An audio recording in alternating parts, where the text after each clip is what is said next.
اعوذ باللہ من الشیطان الرجیم بسم اللہ الرحمن الرحیم رب اشرح لی صدری ویسر لی امری واحلل عقدۃ من لسانی یفقہوا قولی اللہم ارزقنا اخلاص الہی آمین۔ لیسن نمبر 62 سورۃ النساء آیت نمبر 86 سے 93 تک۔ اللہ سبحانہ تعالیٰ فرماتے ہیں وَإِذَا اور جب حُيِّيتُم تحفہ دیے جاؤ، سلام کیے جاؤ تم۔ حُيِّيتُم کا جو لفظ ہے یہ حا یا سے ہے، بِتَحِيَّةٍ ساتھ تحفے کے یا سلام کے دونوں معنی آئیں گے، تحفے کا معنی بھی آئے گا اور سلام کا بھی معنی آئے گا۔ فَحَيُّوا تو تم بھی تحفہ دو یا سلام کرو، بِأَحْسَنَ ساتھ اچھے طریقے کے، منہا اس سے، اور ردوہا یا اسی طرح لوٹا دو اس کو، یعنی جیسا سلام کیا گیا ہے ویسا ہی جواب دے دو، یا جیسا تحفہ دیا گیا ہے ویسا ہی تحفہ جواباً تم بھی دو۔ یہاں پر اللہ سبحانہ تعالی مسلمانوں سے مخاطب ہیں کہ جب کوئی مسلمان دوسرے مسلمان کو سلام کرے یا کوئی مسلمان دوسرے مسلمان کو تحفہ دے تو اس کو چاہیے کہ وہ اس سے بہتر اس کو تحفہ دے یا اس سے بہتر اس کو سلام کا جواب دے، یا پھر کم از کم ویسا ہی معاملہ کر لے جیسا معاملہ سلام کرنے والے نے کیا یا جیسا معاملہ تحفہ دینے والے نے کیا۔ تو مسلمانوں سے بات ہو رہی ہے یہاں پر، اور جب کبھی قرآن پاک میں مفہوماً یا الفاظاً یہ کہا جائے کہ یہ بات مسلمانوں کے لیے ہے، تو ابن مسعود کا قول ہے کہ جب تم سے یا ایھا الذین آمنوا کہہ کر پکارا جائے، یا آیتوں میں اس طرح کا مفہوم ہو کہ اللہ تعالیٰ کن سے مخاطب ہوں، ایمان والوں سے، تو اپنے کان خوب لگا لو، کیونکہ اس میں تم کو کچھ کرنے یا کسی سے رکنے کا کہا جا رہا ہوگا، اور یہ تمہارے ایمان کا تقاضا ہوگا۔ عربوں میں پہلے رواج تھا کہ کسی سے ملتے تھے تو عمر دراز ہونے کی دعا دیتے تھے۔ اسلام نے اس کو جامع کر دیا ہے۔ وہ یہ کہتے تھے کہ جیتے رہو، جیسے آج بھی آپ دیکھیں بہت سارے گھروں میں جب ہم اپنے بزرگوں سے ملتے ہیں تو سلام دعا کرنے کے بعد وہ کیا کہتے ہیں؟ جیتے رہو، خوش رہو، آباد رہو۔ تو کچھ عربوں میں بھی یہ طریقہ کار تھا، لیکن اسلام نے اس کو جامع کر دیا ہے، یعنی اسلام نے ہمیں السلام علیکم کا طریقہ دیا ہے۔ اس میں زندگی اور عافیت سبھی کے لیے دعا آ جاتی ہے۔ اس ایک آیت پر اگر اچھے سے عمل ہو جائے تو ہمارے معاشرے میں خوشیاں ہی خوشیاں جمع ہو جائیں۔ سلام کی فضیلت پر بے شمار احادیث آتی ہیں۔ سیدنا عبداللہ بن عمر رضی اللہ عنہ کہتے ہیں کہ ایک شخص نے آپ صلی اللہ علیہ وسلم سے پوچھا بہتر اسلام کون سا ہے؟ آپ صلی اللہ علیہ وسلم نے فرمایا یہ کہ تم دوسروں کو کھانا کھلاؤ، اور اسے بھی سلام کرو جسے تم جانتے ہو، اور اسے بھی جسے تم نہیں جانتے۔ اسے بخاری نے روایت کیا ہے۔ اس شخص نے آ کر نبی اکرم صلی اللہ علیہ وسلم سے یہ پوچھا تھا کہ بہتر اسلام کون سا ہے، یعنی وہ کون سا بہترین طریقہ ہے جس پر ہم عمل کریں تو ہم اچھے مسلمان بن سکتے ہیں۔ تو آپ صلی اللہ علیہ وسلم نے پہلی بات بتائی کہ تم دوسروں کو کھانا کھلاؤ۔ بظاہر یہ کام ہم سب کے لیے بہت مشکل ہے، لیکن یہ وہ کام ہے کہ جس سے ہم اپنے اسلام کو بہتر بنا سکتے ہیں، ہم اچھے مسلمان بن سکتے ہیں۔ وہی بات کی شیئرنگ کرنا، اور دوسرا اسے سلام کرو جسے تم جانتے ہو، اور اسے بھی سلام کرو جسے تم نہیں جانتے ہو۔ ہم کن کن کو سلام کرتے ہیں؟ جن کو ہم جانتے ہیں، اور اس حدیث میں کیا بتایا گیا کہ آپ جسے جانتے ہیں اور جسے نہیں جانتے سب کو سلام کریں۔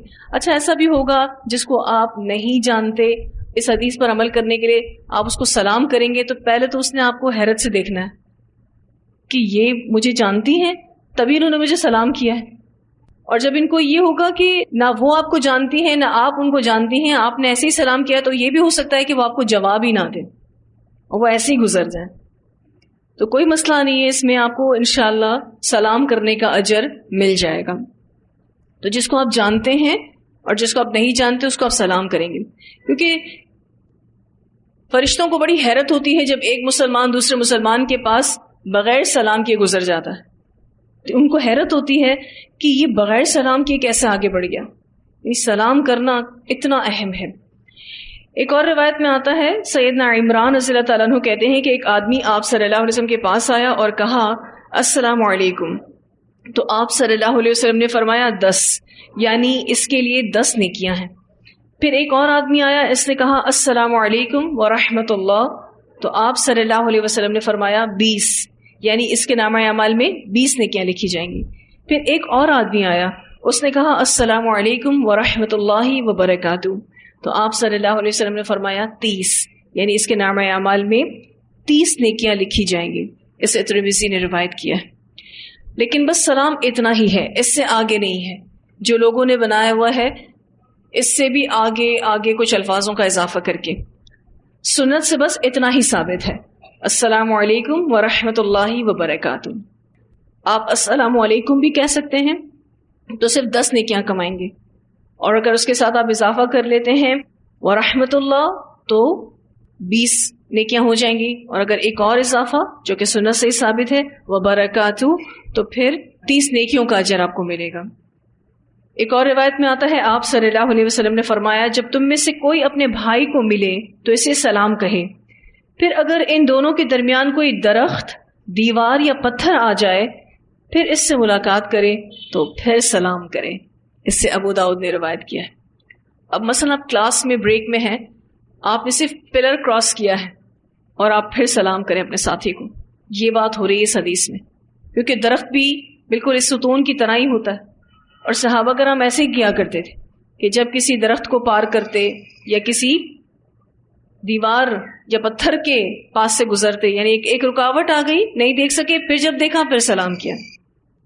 تو جو بھی چیز درمیان میں آ جائے کہ جس سے آپ اپنے مسلمان بھائی یا بہن کو نہیں دیکھ سکے، جب اس کو کراس کر لیں تو پھر سلام کریں. یعنی کثرت سے سلام کرنے کا اس میں بتایا گیا ہے.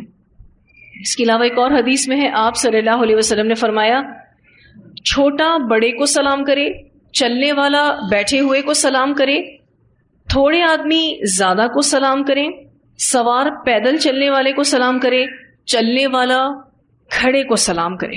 اسے بخاری نے روایت کیا ہے. اس حدیث میں سلام کا ادب سکھایا گیا ہے کہ چھوٹا بڑے کو سلام کرے. حالانکہ بڑا بھی چھوٹے کو کر سکتا ہے، لیکن ابتدا چھوٹے کو کرنی چاہیے. اب کوئی چھوٹا ابتدا نہ کرے تو بڑا بے شک کر لے، لیکن یہ ایک ادب سکھایا گیا ہے. اسی طرح سے چلنے والا بیٹھے ہوئے کو سلام کرے. جو شخص چل رہا ہے چونکہ وہ وہاں سے گزر رہا ہے تو اب ادب یہ ہے کہ وہ بیٹھے ہوئے کو سلام کرے. تھوڑے آدمی یعنی جو تھوڑے لوگ ہیں یا کوئی ایک آدمی ہے تو وہ زیادہ کو سلام کرے. اسی طرح سے آپ دیکھیں کہ لیکچرز ہوتے ہیں تو ہم یہاں بیٹھ کر آپ سب کو سلام کرتے ہیں. پھر سوار پیدل چلنے والے کو سلام کرے. ایک شخص جو سواری پر ہے، ظاہر ہے اس کی تیزی بھی زیادہ ہے، تو وہ پیدل چلنے والے شخص کو سلام کرے. اسی طرح سے چلنے والا کھڑے ہوئے کو سلام کرے. کہیں یہ نہیں کہا گیا کہ ٹھیک ہے کوئی مسافر ہے تو وہ سلام نہ بھی کرے تو چلے گا. کہا گیا نہیں، سلام تو کرنا ہے، کیونکہ یہ زندگی کی دعا ہے، عافیت کی دعا ہے. جب بھی ہم کسی کو سلام کرتے ہیں تو ہم اسے بے شمار دعائیں دے رہے ہوتے ہیں، اور ان دعاؤں کا شاید ہمیں احساس بھی نہیں کہ ہم کتنی بہترین اور خوبصورت دعائیں ان کو دے رہے ہوتے ہیں. ایک اور روایت میں آتا ہے سیدہ عائشہ رضی اللہ تعالیٰ عنہ فرماتی ہیں کہ چند یہودی آپ صلی اللہ علیہ وسلم کے پاس آئے اور کہا السلام علیکم، یعنی انہوں نے باقاعدہ یہ لفظ استعمال کیا السلام علیکم کی جگہ السلام علیکم. اس کا معنی ہوتا ہے تجھے موت آئے. میں سمجھ گئی کہ وہ کیا کہہ رہے ہیں. میں نے کہا وعلیکم السلام واللعنہ. غصے میں آ گئی تھی حضرت عائشہ. آپ صلی اللہ علیہ وسلم نے فرمایا ٹھہرو عائشہ، اللہ ہر کام میں نرمی کو پسند کرتا ہے. میں نے جواب دیا یا رسول اللہ صلی اللہ علیہ وسلم کہ وہ کیا کہہ رہے ہیں. آپ صلی اللہ علیہ وسلم نے فرمایا میں نے وعلیکم تو کہہ دیا تھا، یعنی انہوں نے مجھے السلام علیکم کہا تم پر موت ہو، تو میں نے بھی ان کو وعلیکم کہہ کر جواب دے دیا. اسے بخاری نے روایت کیا ہے. تو یہود اپنی دشمنی اس طرح سے بھی نبی اکرم صلی اللہ علیہ وسلم کے ساتھ نکالا کرتے تھے. اب یہاں پر ایسا ہے کہ اگر کوئی نان مسلم آپ کو سلام کرتا ہے بالکل اسی طرح سے جیسے کہ مسلمان سلام کرتے ہیں، تو آپ ان کو ویسا ہی جواب دیں جیسا آپ کسی مسلمان کو جواب دیتے ہیں. ٹھیک ہے؟ جیسے کسی عیسائی نے آپ کو کہا السلام علیکم، تو آپ بھی اس کو جواباً کیا کہہ دیں؟ وعلیکم السلام. آپ کی سلامتی کی دعا اس کو تبھی لگے گی جب وہ واقعی اسلام کی طرف آ جائے گا. یہ بالکل اسی طرح سے ہے کہ آپ بہت سارے لوگوں کو دعائیں دیتے ہیں لیکن سبھی کو تھوڑی نہ لگتی ہیں. جو اس دعا کا مستحق ہوتا ہے صرف اسی کو لگتی ہے. تو آج کل بہت یہ بھی لوگ پریشان ہو رہے ہوتے ہیں کہ ایک نان مسلم ہمیں سلام کرے تو ہمیں اس کو جواب نہیں دینا چاہیے یا ہمیں صرف وعلیکم کہنا چاہیے ان کو. ایسا نہیں ہے. ٹھیک ہے؟ اس بارے میں ابن عباس کا قول آتا ہے. ابن عباس رضی اللہ تعالی عنہما کہتے ہیں کہ غیر مسلم تم کو سلام جس طرح کرتا ہے ویسا سلام تم جواباً دے دو. ٹھیک ہے؟ وہی بات کہ اس کو وہ دعا تبھی لگے گی جب وہ واقعی سلامتی کا حقدار ہوگا. جب آپ وعلیکم صرف کہتے ہیں نا، یہ بھی پتا ہے نان مسلمس کو کہ مسلمان کیوں وعلیکم کہہ رہا ہے. ٹھیک ہے؟ جب آپ کو اتنا علم ہوتا ہے تو ان کو بھی پتا ہوتا ہے کہ آپ نے ان کو اچھا جواب نہیں دیا. تو اس طریقے سے پھر ہم ان کو اسلام کے قریب بھی نہیں لا سکتے، اور یہ ایک طرح کی نفرتیں عام کرنے والی بات ہے. قرآن پاک میں اللہ تعالیٰ نے نبی اکرم صلی اللہ علیہ وسلم سے کہا کہ آپ منافقین کے لیے جتنی بھی مغفرت کی دعائیں کریں، خواہ آپ 70 بار کریں، اللہ ان کو معاف نہیں کرے گا. تو آپ صلی اللہ علیہ وسلم کی مغفرت کی دعائیں منافقین کو کیوں نہیں لگی؟ کیونکہ وہ اس کے حقدار ہی نہیں تھے. اب آپ دیکھیں کہ یہاں پر حضرت عائشہ کو اس حدیث میں اس یہودی شخص پر غصہ آ گیا تو انہوں نے جواب دیا علیکم السلام واللعنہ، لیکن رسول اللہ صلی اللہ علیہ وسلم نے کیا جواب دیا؟ وعلیکم. یعنی آپ صلی اللہ علیہ وسلم نے اس غصے کا اظہار نہیں کیا. کیوں؟ کیونکہ نرمی اللہ تعالیٰ کو پسند ہے، اور یہی سبق نبی اکرم صلی اللہ علیہ وسلم نے حضرت عائشہ رضی اللہ تعالیٰ عنہا کو سکھایا. ایک اور روایت میں آتا ہے نبی اکرم صلی اللہ علیہ وسلم نے فرمایا لوگوں میں اللہ سے زیادہ قریب وہ ہے جو ان میں سے پہلے سلام کرتا ہے. اسے ابو داؤد نے روایت کیا ہے. جو سلام میں پہل کرتے ہیں وہی اللہ کے قریب لوگ ہیں. سلام میں پہل کرنا عاجزی کی علامت بھی ہے. ایک اور روایت میں آتا ہے نبی اکرم صلی اللہ علیہ وسلم نے فرمایا جب کوئی مجلس میں آئے تو سلام کہے، اور جب جانے لگے تو بھی سلام کہے. یہ دونوں سلام ایک ہی جیسے ضروری ہیں. اسے ابو داؤد نے روایت کیا ہے. یعنی جیسے آپ کسی مجلس میں انٹر ہوتے ہیں، سلام کرتے ہیں اور اہم سمجھتے ہیں کہ کہیں بھی ہم گئے ہیں تو ہمیں جاتے کے ساتھ سلام کرنا چاہیے، لیکن جب ہم وہاں سے رخصت ہو رہے ہوں تب بھی سلام کریں. یہ دونوں سلام ایک جیسے اہمیت کے حامل ہیں، اتنے ہی ضروری ہیں دونوں. کوئی یہ نہ سمجھے کہ جاتے وقت سلام کرنا زیادہ ضروری ہے اور جب ہم اس مجلس سے نکل رہے ہیں تو وہ سلام اتنا ضروری نہیں. کوئی یہ نہ سمجھے. تو سلام کو عام کرنا ہے، اور یہ ایک ایسی عبادت ہے کہ جو ہمارے نامہ اعمال میں نیکیوں کا اضافہ کرتی ہے. ایک اور روایت آتی ہے ترمذی کی، اور یہ روایت ابو داؤد میں بھی آتی ہے. آپ صلی اللہ علیہ وسلم نے فرمایا تم جنت میں داخل نہیں ہو سکتے جب تک کہ مومن نہ ہو، اور تم مومن نہیں ہو سکتے جب کہ تم ایک دوسرے سے محبت نہ کرو. کہا میں تمہیں ایک چیز نہ بتاؤں کہ جب تم اسے کرو گے تو آپس میں محبت کرنے لگو گے؟ وہ یہ ہے کہ آپس میں سلام کو خوب رواج دو. افشوا السلام بینکم. اب بہت سارے لوگ سلام کرنے میں صحیح تلفظ استعمال نہیں کرتے. سلام علیکم کہتے ہیں، یہ سلام علیکم نہیں ہے. ٹھیک ہے؟ اور بہت سارے لوگ بہت زیادہ تجوید کے ساتھ سلام کرتے ہیں، تو وہ بھی تھوڑا سا ایب نارمل فیل ہوتا ہے. بالکل آرام سے محبت کے ساتھ مسکرا کر نارمل انداز میں لب و لہجے میں السلام علیکم کہیں، اور اگر زیادہ سے زیادہ اضافہ چاہتے ہیں تو السلام علیکم ورحمۃ اللہ وبرکاتہ کہیں. سامنے والے شخص کو چاہیے کہ جیسا اس کو سلام کیا گیا ہے وہ بھی ویسا ہی جواب دے. بہت زیادہ مصنوعی انداز اور بہت زیادہ اونچی آواز میں اور تھوڑا بناوٹ کر کے یہ سلام اتنا پسندیدہ نہیں. ٹھیک ہے جی, سلام کا جواب دینا واجب ہے. اگر کوئی نہیں دے گا تو گناہگار ہوگا, چاہے کتنی بھی ناراضگی ہو, کیونکہ جب لوگ ناراض ہوتے ہیں تو سلام کا جواب نہیں دیتے. اس بارے میں ایک روایت آتی ہے, مسلمان کے مسلمان پر 5 حق ہیں. ایک, سلام کا جواب دینا. دوسرا, مریض کی عیادت کرنا. تیسرا, جنازے کے ساتھ جانا. چوتھا, دعوت قبول کرنا. پانچواں, چھینک کا جواب دینا, یعنی اگر کوئی چھینکے اور کہے الحمدللہ تو ہمیں اس کا جواب دینا چاہیے یرحمک اللہ. اسے بخاری نے روایت کیا ہے. اب یہ حق ہے ایک مسلمان کا مسلمان پر کہ اگر کسی نے سلام کیا ہے تو لازمی اس کا جواب دینا چاہیے, چاہے کتنی بھی ناراضگی ہو. پھر اللہ سبحانہ تعالیٰ فرماتے ہیں ان اللہ, بے شک اللہ تعالیٰ, کانا ہے, علی کل شیء, اوپر ہر چیز کے, حسیبہ, حساب لینے والا. اللہ سبحانہ تعالیٰ ہر چیز کا حساب لینے والا ہے. اس آیت کا بڑا ہی انوکھا اختتام ہے. حساب کتاب کی بات ہو رہی ہے کہ اللہ صحیح سے پھر حساب لے گا یا سریع الحساب ہے, جلد حساب لینے والا ہے. تو سلام سے متعلق کیا حساب ہوگا کہ کس نے ابتدا کی, کس نے کتنے زیادہ سلام کیے, کس نے پہل کی, اور کس نے اس سلام کے ساتھ کتنی نیکیاں کمائی. اب دن بھر میں آپ کتنے سلام کرتے ہوں گے آپ حساب نہیں لگا سکتے, لیکن اللہ تعالیٰ حساب لگائے گا. کیوں؟ کیونکہ ان اللہ کان علی کل شیء حسیبا. ایک اور معنی میں نے آپ کو اس آیت میں بتایا بتحیۃ کا, کہ تحفے کا معنی بھی اس میں آتا ہے. تحفہ بھی لوٹانا چاہیے احسن طریقے سے, اور اگر احسن طریقے سے نہیں لوٹا سکتے تو پھر ویسا ہی تحفہ لوٹانا چاہیے جیسا دیا گیا تھا.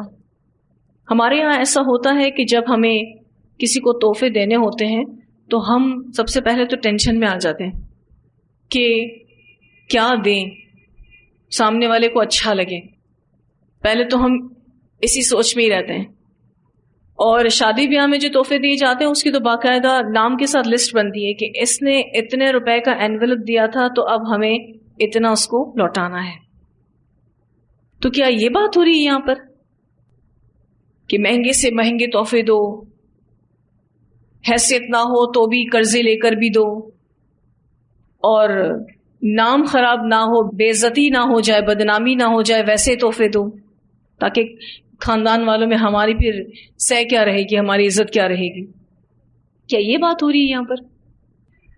جو دوسرا معنی یہاں ہم نے آپ کو بتایا کہ جب بھی آپ کو کوئی تحفہ دے تو آپ کی کوشش یہ ہونی چاہیے کہ آپ بہترین جواب دیں اس خلوص کا جو اس تحفے کے پیچھے ہے.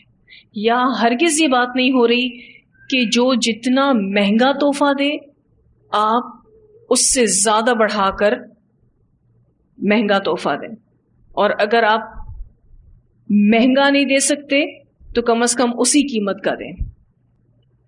یہاں یہ بات نہیں ہو رہی, کیونکہ تحفوں کی بنیاد خلوص اور محبت ہے. جیسے کہ شادی بیاہ وغیرہ میں انویلپس دیے جاتے ہیں, پہلے تو یہی سمجھ نہیں آتا کہ انویلپس کیوں دیے جاتے ہیں. چلیں ایک نفسیات یہ بھی ہے کہ اگر ہم تحفتاً کیش دے دیں گے تو وہ شخص اپنی مرضی سے اپنی پسند کا کوئی تحفہ لے لے گا, لیکن پھر بھی جو بات تحفوں میں ہے وہ کیش دینے میں نہیں ہے. تحفے کے پیچھے آپ کی محبت چھپی ہوتی ہے, خواہ وہ چھوٹا سا ہی کیوں نہ ہو. بس کوشش یہ کرنی ہے کہ اگر اللہ نے ہمیں وسعت دی ہے تو جس نے جیسا ہمیں تحفہ دیا ہے اس سامنے والے شخص کو بھی پتا ہوتا ہے کہ ہمیں اللہ تعالیٰ نے وسعت دے رکھی ہے, تو ہمیں بھی پھر اس کا ویسا ہی جواب دینا چاہیے, بلکہ کوشش کرنی چاہیے کہ اس سے اچھا جواب دیں.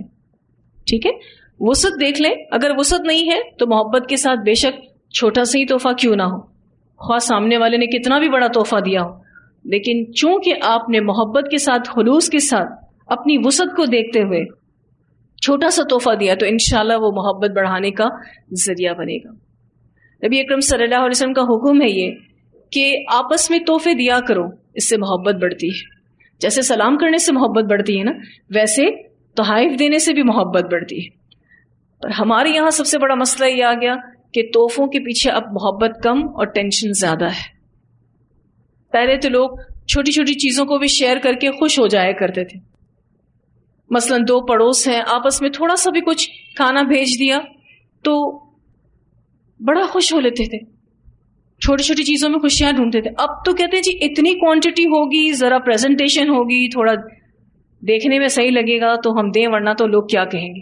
یہ لوگ کیا کہیں گے جب سے آ گیا نا، تب سے تحائف کی کوانٹٹی کم ہو گئی، اور جب تحفوں کی مقدار کم ہو گئی تو محبتیں بھی کم ہو گئی. تو انشاءاللہ ہم اس آیت پر اچھے سے عمل کرنے کی کوشش کریں گے. ایک تو ہم سلام کو عام کریں گے انشاءاللہ. میں چاہوں گی کہ آپ بریک میں جب کھڑے ہوں، جب چھٹی ہو رہی ہو مدرسے سے، تو ایک دوسرے سے سلام کریں، ایک دوسرے کو اچھا جواب دیں. کوشش کریں کہ وہ والا سلام کریں جس سے نیکیوں میں بھرپور اضافہ ہو. زیادہ سے زیادہ آپ کتنی نیکیاں کما سکتے ہیں؟ 30. تو ہم سب کو نیکیوں کی ضرورت ہے. پھر جواب بھی ویسا ہی دے وہ شخص جس کو اتنا بھرپور نیکیوں والا سلام کیا گیا ہے. ایک اور بات بھی یہاں آتی ہے ان اللہ کان علی کل شیء حسیبا میں، کہ آپ نے کسی کو سلام کیا لیکن اس نے جواب نہیں دیا تو اب اللہ اس سے حساب لے گا. جو میں ابھی آپ سے بات کر رہی تھی کہ لوگ ناراض ہوتے ہیں اس وجہ سے سلام کا جواب نہیں دیتے، یہ شیطانی عمل ہے. آپ دیکھیں شیطان انسانوں کو چھوٹی چھوٹی باتوں میں الجھا کے دلوں میں میل لے آتا ہے. چھوٹی چھوٹی باتیں ہوتی ہیں، دیکھا جائے تو جب ان کو کھنگالا جائے تو ان باتوں میں کوئی وزن نہیں ہوتا. تو یہ سلام انسانی تعلقات میں آنے والی اونچ نیچ کو دھونے کے لیے کافی ہے انشاءاللہ. اور ویسے بھی آپ دیکھیے ایک اچھا سٹارٹ ہو جاتا ہے گفتگو کا، ایک اچھی ابتدا ہو جاتی ہے گفتگو کی جب آپ سلام اچھے سے کرتے ہیں. محبت کے ساتھ سلام کریں گے، پوری توجہ کے ساتھ سلام کریں گے، مسکرا کر سلام کریں گے تو سامنے والا شخص ضرور آپ کی اس محبت کو محسوس کرے گا. پھر یہ ہے کہ اس آیت پر عمل کرنے کے لیے ہم کوشش کریں گے کہ جن سے بھی ہم محبت کرتے ہیں ہم انہیں کچھ نہ کچھ اپنی نعمتوں میں سے شیئر کریں، ان کو تحفے دیں تاکہ اللہ ہمارے رشتوں کو مضبوط کرتے، چاہے وہ دینی رشتہ ہو چاہے وہ دنیاوی رشتہ ہو. ایک خلاصہ اگر اس آیت کا ہم لکھ لیں اپنے پاس کہ احسان کے بدلے احسان کرو. سمپل بات ہے. ایسا بھی ہو سکتا ہے کہ آپ کو کوئی تحفہ دے اور آپ کے پاس دینے کے لیے کچھ بھی نہ ہو، ایسا بھی ہو سکتا ہے، کیونکہ مالی اعتبار سے بہت زیادہ کمزور انسان ہو سکتا ہے کہ وہ تحفوں کا جواب تحفوں کی شکل میں نہیں دے سکتا. تو پھر کیا کریں؟ دعا دیں. بالکل، کیونکہ دعا اتنا بہترین تحفہ ہے اور ساتھ شکر گزاری کے احساسات بھی ہوں. جزاک اللہ خیرن کہہ دیں کہ اللہ آپ کو اس کی بہترین خوبصورت ترین جزا عطا فرمائے. تو اگر اس ایک آیت پر عمل شروع ہو جائے تو معاشرے میں خوشیاں آ جائیں، سلام عام ہو، تحائف عام ہوں، مسلمان معاشرے میں شیئرنگز عام ہوں تو محبتیں بھی عام ہو جائیں گی. چھوٹی چھوٹی چیزیں شیئر کرنے میں جو خوشی ہوتی ہے اس کی بات ہی کچھ اور ہے. مثلا اگر ہم تھوڑا سا کچھ کھانا شیئر کرتے ہیں اپنے کسی بھی ساتھی سے، یہ کہہ کر کہ تھوڑا ہی بنایا تھا، دل چاہا تھوڑا آپ سے شیئر کر لیں، تھوڑا خود کھا لیں، آپ کا کیا خیال ہے؟ وہ شخص آپ کی محبت کو محسوس نہیں کرے گا؟ گھر میں جا کے وہ یہ کہے گا اتنا تھوڑا سا کھانا بھیجا ہے؟ وہ یہ کہے گا؟ کوئی نہیں سکتا. دل سے نکلی بات کی جگہ دل ہی ہے. محبت اگر آپ دیں گے تو لازمی طور پر سامنے والا شخص اس محبت کو محسوس کرے گا. جیسے نفرت محسوس کی جاتی ہے ویسے محبت بھی محسوس کی جاتی ہے. تو اپنے اندر کی ایک جو آر ہوتی ہے نا اس کو ختم کرنے کی ضرورت ہے. ہمارے اندر ایک آر ہوتی ہے جو ہمیں چھوٹی چھوٹی نیکیاں کرنے نہیں دیتی. یا یہ چھوٹی چھوٹی شیئرنگز کرنے نہیں دیتی. ہم کہتے ہیں یہ تو کوئی شیئرنگ ہی نہیں ہے. اور کبھی گھر میں آپ دیکھیں کوئی چھوٹی سی چیز آتی ہے کھانے پینے کی یا کوئی اور ایسی چھوٹی چیز ہوتی ہے جس کو صرف ایک ہی شخص استعمال کرے تو کافی ہے, لیکن جب وہ سب کے سامنے رکھ دیتا ہے اس کو, اور اس کھانے کی چیز میں سے سب نے ایک ایک چمچ کھایا اور وہ ختم ہو گئی, کتنی محبت بڑھاتی ہے یہ چیز. کوانٹٹی میٹر نہیں کرتی. ایکچولی یہ چیز سمجھنے کی ضرورت ہے. ہمارے دل کے اندر اخلاص کی کیا کوالٹی ہے, محبت کی کیا کوالٹی ہے, یہ چیز میٹر کرتی ہے, اور اسی سے ہی محبت عام ہوتی ہے. تو اگر آپ کے پاس کسی نے آپ کو تحفہ دیا دینے کے لیے کچھ نہ ہو تو آپ دعا دے سکتے ہیں, شکریہ کے احساسات کے ساتھ, مسکراتے ہوئے اور خوش ہوتے ہوئے, اس تحفے کو لے کر خوش ہوتے ہوئے. جو لوگ تحفوں کی جواب نہیں دے سکتے ان کے دل میں ایک مایوسی بھی آتی ہے کہ اللہ تعالیٰ نے ہمیں اتنی وسعت ہی نہیں دی کہ ہم ان کو جواب دے سکیں. وہ اس سچویشن میں مایوس ہونے لگتے ہیں کہ اللہ تعالیٰ نے تو ہمیں اس قابل ہی نہیں بنایا. نہیں, اللہ تعالیٰ نے آپ کو دعا دینے کا تو قابل بنایا ہے نا. مسکرا کر شکریہ کے جذبات کے ساتھ دعا دینے کے قابل تو بنایا ہی ہے نا. تو کوئی ایشو نہیں ہے اس میں. میں نے اپنے اتنے سالوں کے کیریئر میں الحمدللہ جتنے بھی مسلمانوں سے یہ معاملہ کیا ہے, کبھی ایسی فیلنگز نہیں آئی کہ انہوں نے تحفے کا جواب تحفہ نہ ملنے پر ناراضگی کا اظہار کیا ہو. کیونکہ جو بھی خلوص کے ساتھ آپ کو تحفہ دیتا ہے وہ بدلے کی نیت نہیں رکھتا. آپ نے کسی کو بھی خلوص کے ساتھ تحفہ دیا, آپ کیا چاہتے ہیں سامنے بھی جواب ملے. یہ تو سامنے والے شخص کو سکھایا جا رہا ہے کہ آپ کو اچھا جواب دینا چاہیے, اچھا نہیں تو ویسا جواب دینا چاہیے. لیکن تحفہ دینے والے کو نہیں کہا جاتا کہ تم جب تحفہ دو تو یہ سوچ کر دو کہ تمہیں اچھا ملے گا یا اس جیسا تو ملے گا. یہ کہا گیا یا یہ نہیں کہا گیا. تو جب دل میں ریوارڈ کی کوئی چاہی نہیں ہے اس بندے سے تو آپ نہیں بھی دیں گے تو بھی کوئی ایشو نہیں ہے انشاءاللہ. بہت اہم آیت ہے یہ والی. پھر آگے اللہ تعالیٰ فرماتے ہیں اللہ لا الہ الا ہو, اللہ نہیں کوئی الہ مگر وہی, لیجمعنکم البتہ ضرور جمع کرے گا تم سب کو, الی یوم القیامہ طرف قیامت کے دن, لا ریب فی نہیں کوئی شک اس میں. چونکہ بات حساب کتاب کی ہوئی تو اللہ سبحانہ تعالیٰ نے ساتھ ہی بتا دیا کہ اللہ کے سوا کوئی الہ نہیں. کل قیامت کے دن اللہ تعالیٰ تم سب کو جمع کرے گا اور اس سارے حساب کتاب کو تمہیں دکھائے گا. وہ قیامت کا دن کہ جس کے آنے میں کوئی شک نہیں, لا ریب فی. تو اس کا پچھلی آیت سے یہ ریلیشن ہے کہ جب بھی کوئی اہم حکم آتا ہے تو اس کو ایمان اور آخرت کی جزا سے جوڑ دیا جاتا ہے. جب بھی کوئی اہم حکم آتا ہے تو چونکہ سلام کرنے کا, یہ تحفے دینے کا حکم بہت اہم ہے, اب اس کو آخرت کی جزا کے ساتھ جوڑا جا رہا ہے. بات پچھلی آیت کے اختتام سے شروع ہو گئی ہے, ان اللہ کان علی کل شیء حسیبا, یہ بات کہی گئی. پھر اس کے بعد اللہ تعالیٰ یہ بتاتے ہیں کہ اللہ تعالیٰ حسیبا کیوں ہے, کیوں, اللہ لا الہ الا ہو, اللہ حساب لینے والا ہے. کیوں, کیونکہ وہ الہ ہے. اور کس دن حساب لے گا, لیجمعنکم الی یوم القیامہ, قیامت کے دن تمہیں جمع کرے گا. اور قیامت کا دن کیسا ہے, لا ریب فی, اس کے آنے میں کوئی شک نہیں. ومن اصدق, اور کون زیادہ سچا ہے, من اللہ, اللہ سے بڑھ کر, حدیثا, بات میں. پھر اللہ سے بڑھ کر کون سچا ہے اپنی بات میں؟ پہلی بات کہ اللہ ہی الہ ہے, عبادت کے لائق وہی ہے, اور قیامت کی بات میں بھی اللہ تعالیٰ سچے ہیں کہ قیامت آ کے رہے گی, اس کے آنے میں کوئی شک نہیں. تو اختتام اگر آپ اس آیت کا دیکھیں تو بہت ہی اسٹرانگ کیا گیا ہے. رکوع کا بھی اختتام ہو رہا ہے, آیت کا بھی اختتام ہو رہا ہے ان تمام باتوں کے خلاصے کے طور پر کہ جتنی بھی باتیں اوپر کی گئیں ان سب باتوں میں اللہ تعالیٰ سچا ہے. ومن اصدق من اللہ حدیثا. تلاوت سنتے ہیں ان دو آیات کی.